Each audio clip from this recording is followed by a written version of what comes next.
दोस्तों नमस्कार। दोस्तों आज हम इस वीडियो के जरिए इलेक्टोरल बॉन्ड का जो पूरा मसला चला हुआ है उसको समझने की कोशिश करेंगे। साथियों, हमने देखा है किस तरीके से इलेक्टोरल बॉन्ड की जो पूरी स्कीम है ये शुरुआत में जब लाई गई थी तो पॉलिटिकल फंडिंग के अंदर एक ट्रांसपेरेंसी और भ्रष्टाचार को और ब्लैक मनी की जो इन्वॉल्वमेंट है उसको रोकने के लिए लाई गई थी। लेकिन साथियों, जब से सुप्रीम कोर्ट के अंदर ये मसला चल रहा था उसके बाद सुप्रीम कोर्ट ने ये आदेश दिया एसबीआई को कि पूरी की पूरी जो डिटेल्स है इलेक्टोरल बॉन्ड की इलेक्शन कमीशन को दी जाए, और उसके बाद इलेक्शन कमीशन ने 2 सूची अपनी वेबसाइट पर जारी की। जिसके बाद से कई ये सवाल खड़े हो रहे हैं कि क्या इलेक्टोरल बॉन्ड ट्रांसपेरेंसी लेकर आया या भारत का सबसे बड़ा एक घोटाले के रूप में उभर कर सामने आया। साथियों, आज इस वीडियो के माध्यम से हम समझने की कोशिश करेंगे इलेक्टोरल बॉन्ड के पूरे मसले को, और जो 2 लिस्ट जारी की गई हैं वो क्या क्या नए सवाल खड़े करती हैं उनको हम समझने की कोशिश करेंगे। और जो पॉलिटिकल टिप्पणियां इस पर की गई हैं हम उसमें ना जाते हुए इलेक्टोरल बॉन्ड के पूरे क्रक्स को समझने की कोशिश करेंगे, और उसके बाद आप अपना खुद से आसानी से ओपिनियन बना सकते हैं इलेक्टोरल बॉन्ड सही मायने में किस परिस्थिति में आज खड़ा हुआ। साथियों, इसमें सबसे बुनियादी सवाल इलेक्टोरल बॉन्ड पर यह उठ रहा है कि जो कंपनियां घाटे में चल रही थी उसके बावजूद भी उन कंपनियों ने किस प्रकार से हजारों करोड़ रुपए के जो इलेक्टोरल बॉन्ड से उनको खरीदा और राजनीतिक दलों को चंदे के रूप में उन्हें दिया गया। साथियों, शुरुआत करते हैं हम अपने पहले सवाल से कि जो लिस्ट जो जारी की गई है इन लिस्टों के अंदर क्या दर्शाया गया है। साथियों, जो 2 लिस्ट जारी की गई है उसमें मुख्य 3 से 4 बातों का जिक्र हमें देखने को मिल रहा है और उनको हम समझ सकते हैं। उसमें यह दिया गया है साथियों कि कौन सी कंपनी ने कितने अमाउंट का किस तारीख को इलेक्टोरल बॉन्ड खरीदा। एक सूची में यह दिया गया है और दूसरी सूची में यह दिया गया है कि कौन सी पार्टी को कितने अमाउंट का किस तारीख को इलेक्टोरल बॉन्ड मिला है। यानी कि इन दोनों लिस्टों के अंदर जो कॉमन चीज है साथियों वो तारीख है, जिसके बाद से लगातार कई एनालिस्ट तारीख के जरिए ही कुछ प्रिडिक्शंस करने की उस पूरे डेटा को एनालाइज करने की कोशिश कर रहे हैं। लेकिन साथियों, इसमें सबसे बड़ा पेच ये फंसा हुआ है कि जो लिस्ट जारी की गई है उन लिस्टों से ये नहीं पता चल सकता है कि कौन सी कंपनी ने जो बॉन्ड खरीदा है वो पर्टिकुलर बॉन्ड किस राजनीतिक दल को गया है। साथियों, इसको एक सरल से उदाहरण के जरिए समझने की हम कोशिश करते हैं। मान लीजिए कोई कंपनी एक्स है और उस एक्स कंपनी ने 1000 रुपए के 10 बॉन्ड खरीदे और वो 10 बॉन्ड उसने चंदे के रूप में राजनीतिक दलों को दे दी। अब साथियों, इसमें ये पता लगाना इन 2 लिस्ट के जरिए बड़ा ही मुश्किल है कि जो मान लीजिए पार्टी ए बी सी है उन कौन सी पार्टी को कौन सा बॉन्ड गया है। इसमें सबसे बड़ा पेच यही फंसा हुआ है, जिसके बाद से अब हाल ही में सुप्रीम कोर्ट ने यह भी आदेश कर दिया गया है कि हर इलेक्टोरल बॉन्ड के ऊपर जो एक अल्फा न्यूमेरिक नंबर है उसको भी स्टेट बैंक जो है इलेक्शन कमीशन को दे और उसकी भी सूची जारी की जा सके। उसके बाद ही ये समझ सकते हैं कि कौन सा स्पेसिफिक बॉन्ड किस स्पेसिफिक राजनीतिक दल को दिया गया है। तो ये था साथियों पूरा इलेक्टोरल बॉन्ड का जो वर्तमान के अंदर परिस्थिति बनी हुई है। लेकिन साथियों, जो मुख्य सवाल है उस पूरे प्रोसेस के ऊपर वो ये खड़े होते हैं कि जिन कंपनियों ने इलेक्टोरल बॉन्ड को खरीदा है उनकी आर्थिक स्थिति क्या है और वो किस तरीके से हजारों करोड़ रुपए के जो इलेक्टोरल बॉन्ड है उनको खरीद कर चंदे के रूप में राजनीतिक दलों को दे रहे हैं। और केस स्टडी के रूप में साथियों हम कुछ कंपनियों की जो वित्तीय स्थिति है उसको समझने की कोशिश करेंगे, और साथ साथ उनके ऊपर कितने ईडी सीबीआई और इनकम टैक्स की जांच चल रही है उसके बाद भी वो राजनीतिक दलों को चंदे दे रही है, इस पर हम गौर करने की कोशिश करेंगे, क्योंकि यही सही मायने में इलेक्टोरल बॉन्ड को लेकर एक बड़ा सवाल है। साथियों, सबसे पहले हम शुरुआत करते हैं जिस कंपनी का नाम सबसे ज्यादा आ रहा है, सबसे ज्यादा चंदा उसी कंपनी के द्वारा दिया गया है। फ्यूचर गेमिंग जो कंपनी है उसके द्वारा सबसे ज्यादा इलेक्टोरल बॉन्ड की खरीदी की गई है। 1368 करोड़ रुपए के जो इलेक्टोरल बॉन्ड है वो फ्यूचर गेमिंग के द्वारा ही खरीदे गए। साथियों, समझते हैं कि फ्यूचर गेमिंग का इतिहास सही मायने में क्या है, किस प्रकार की जो जांच है पिछले कई सालों से लगातार फ्यूचर गेमिंग के ऊपर चल रही है। साथियों, फ्यूचर गेमिंग के ऊपर 2011 से लगातार फ्रॉड के कई केस दर्ज हो चुके हैं। 2012 के अंदर फ्यूचर कंपनी के जो एक डायरेक्टर भी हैं मार्टिन सेंटियागो वो इस बकायदा जेल भी जा चुके हैं। 2015 के अंदर फ्यूचर गेमिंग के ही ईडी के एक छापे में सिल्लीगुड़ी की एक जगह से 100 करोड़ रुपए का कैश की बरामदी हुई थी। 2016 के अंदर साथियों ईडी ने 910 करोड़ रुपए की फ्यूचर गेमिंग कंपनी की जो प्रॉपर्टी है उसको भी अटैच किया था। 2017 के अंदर ही साथियों लगभग 70 ठिकानों पर इस कंपनी के इनकम टैक्स की रेड हुई थी, और वर्तमान के अंदर पंजाब के अंदर भी पिछले साल ही यानी कि साल 2023 के अंदर भी एक लॉटरी का लगभग 900 करोड़ का स्कैम पंजाब के अंदर भी इस कंपनी के ऊपर चल रहा है। और साथियों, सबसे महत्वपूर्ण बात यह है कि इस कंपनी का जो ऑपरेटिंग रेवेन्यू है वो मात्र 500 करोड़ रुपए है।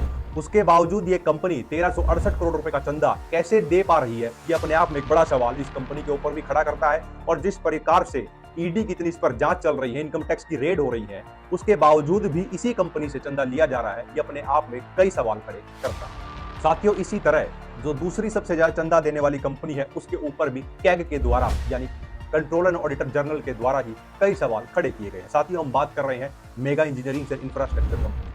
साथियों, इस कंपनी ने लगभग 980 करोड़ रुपए का इलेक्टोरल बॉन्ड के जरिए राजनीतिक दलों को चंदा दिया है। और साथियों, तेलंगाना के अंदर एक प्रोजेक्ट को लेकर कैग ने इस कंपनी पर कई सवाल उठाए थे, उसको भी हम समझने की कोशिश करते हैं। साथियों, तेलंगाना के अंदर कालेश्वरम लिफ्ट इरिगेशन एक प्रोजेक्ट चल रहा था। उस प्रोजेक्ट की जो कॉस्ट निकाली गई थी उसका संज्ञान लेते हुए कैग ने ये कहा था कि मेगा इंफ्रास्ट्रक्चर जो है इस पूरी प्रोजेक्ट की जो कॉस्ट है उसको लगभग 400 गुना बढ़ाकर दर्शा रही है। लेकिन साथियों, तेलंगाना के पूर्व चीफ मिनिस्टर केसीआर के साथ कंपनी के संबंध होने के कारण फिर भी इसी कंपनी को कालेश्वरम लिफ्ट इरिगेशन का जो पूरा प्रोजेक्ट है वो बकायदा दिया गया। इस कंपनी का जो जिक्र है साथियों, वो भारत की संसद में भी किया गया और कई बड़े प्रोजेक्ट्स इस कंपनी को भारत सरकार के द्वारा भी फिर दिए गए। और साथियों, बोरीवली थाने से ट्विन टनल जो बन रही थी उसका प्रोजेक्ट भी इसी कंपनी को दिया गया और इस प्रोजेक्ट की रकम थी साथियों लगभग 14,400 करोड़ रुपए की। और इस प्रोजेक्ट को हासिल करने के बाद मेगा इंफ्रास्ट्रक्चर बड़ी तेजी से एक बड़ी छलांग लगाती है और एल&टी जैसी बड़ी कंपनी को भी पीछे छोड़ देती। और ऐसा नहीं है साथियों कि मेगा इंफ्रास्ट्रक्चर को सिर्फ ये जो 2 प्रोजेक्ट का हमने जिक्र किया वही मिले हैं, और भी अनेकों प्रोजेक्ट ऐसे हैं जो इसी कंपनी को दिए गए हैं। साथियों, यही से हम समझने की कोशिश करते हैं कि किस तरीके से एक और कंपनी ने, जिसका मुनाफा बहुत कम है और उसके बावजूद भी हजारों करोड़ के जो इलेक्टोरल बॉन्ड है उनको वो कंपनी खरीद रही है। साथियों, हम बात कर रहे हैं क्विक सप्लाई चेन की। साथियों, क्विक सप्लाई चेन की जो पूरी कंपनी है उसने वित्तीय वर्ष 2021 से 22 के बीच में जो कुल इलेक्टोरल बॉन्ड देकर राजनीतिक दलों को चंदा दिया है वह रकम है साथियों लगभग 360 करोड़ रुपए की। और फाइनेंशियल ईयर 2023 से 24 के बीच में उस कंपनी ने और 50 करोड़ रुपए का भी चंदा दिया है। साथियों, जिस समय 360 करोड़ रुपए का वो चंदा दे रही है उसी समय पर उस कंपनी का जो नेट प्रॉफिट है उसको हम समझ लेते हैं। साथियों, 2021 से और 22 के वित्तीय वर्ष के अंदर क्विक सप्लाई चेन का जो नेट प्रॉफिट रहा है वो लगभग 22 करोड़ रुपए रहा है। साथियों, जो कंपनी सिर्फ 22 करोड़ रुपए के प्रॉफिट में चल रही है उसके बावजूद वह 360 करोड़ रुपए का चंदा दे रही है राजनीतिक दलों को, तो इस कंपनी के ऊपर भी वो कई सवाल खड़े करता है। क्या ये कंपनियां खुद को डीवैल्यू कर दर्शा रही हैं ताकि टैक्स की चोरी की जा सके? साथियों, ये जो पूरे का पूरा इलेक्टोरल बॉन्ड का मसला है ये मनी लॉन्ड्रिंग से, टैक्स की चोरी से सीधे तौर पर जुड़ा हुआ है। और इसके ही परिदृश्य में जो हम चौथा एक केस स्टडी के रूप में समझेंगे उससे ये बात और स्पष्ट हो जाती है कि किस तरीके से मनी लॉन्ड्रिंग और टैक्स की चोरी कंपनियों के द्वारा की जा रही है और उसकी एवज में हजारों करोड़ रुपए के चंदे राजनीतिक दलों को दिए जा रहे हैं। साथियों, इलेक्टोरल बॉन्ड को लेकर जो सूची जारी हुई उसमें 3 और ऐसी कंपनियों का जिक्र है। साथियों, एक है किवेंटर्स के नाम से, एक है मदनलाल लिमिटेड के नाम से और एमकेजी इंटरप्राइज के नाम से। साथियों, ये तीनों कंपनी एक ही एड्रेस पर बंगाल के अंदर रजिस्टर्ड है। और साथियों, किवेंटर्स के द्वारा जो चंदा दिया गया वो 195 करोड़ रुपए का था। मदनलाल के द्वारा जो चंदा दिया गया वो साथियों लगभग 185 करोड़ रुपए का था। और जिस समय मदनलाल लिमिटेड 185 करोड़ रुपए का चंदा दे रही है उस समय उस कंपनी का जो कुल प्रॉफिट दर्शाया गया है वो मात्र 2.25 करोड़ रुपए दर्शाया गया है।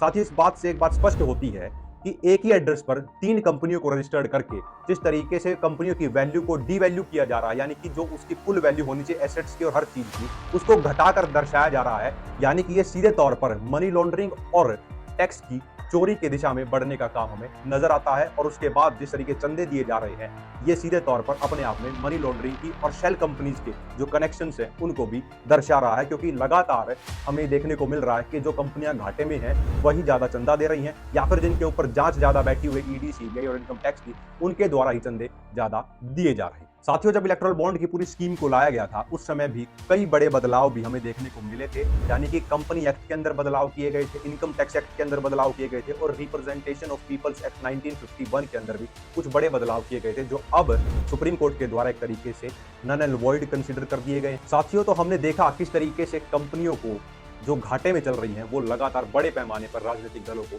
चंदे दे रही हैं, यानी कि ये सीधे तौर पर एक ऐसी परिस्थिति हो गई कंपनियों की आमदनी 98 है और चंदा वो 1 रुपया दे रही है। साथियों, जब ये इलेक्टोरल बॉन्ड की पूरी स्कीम आई थी उस समय कई कानूनों के अंदर भी हमने देखा था संशोधन किए गए थे और उस टेक्निकलिटीज को भी हम समझने की कोशिश करते हैं कि कौन से कानून के अंदर क्या बदलाव किए गए। साथियों, मुख्य तौर पर इसमें 3 संशोधन किए गए थे।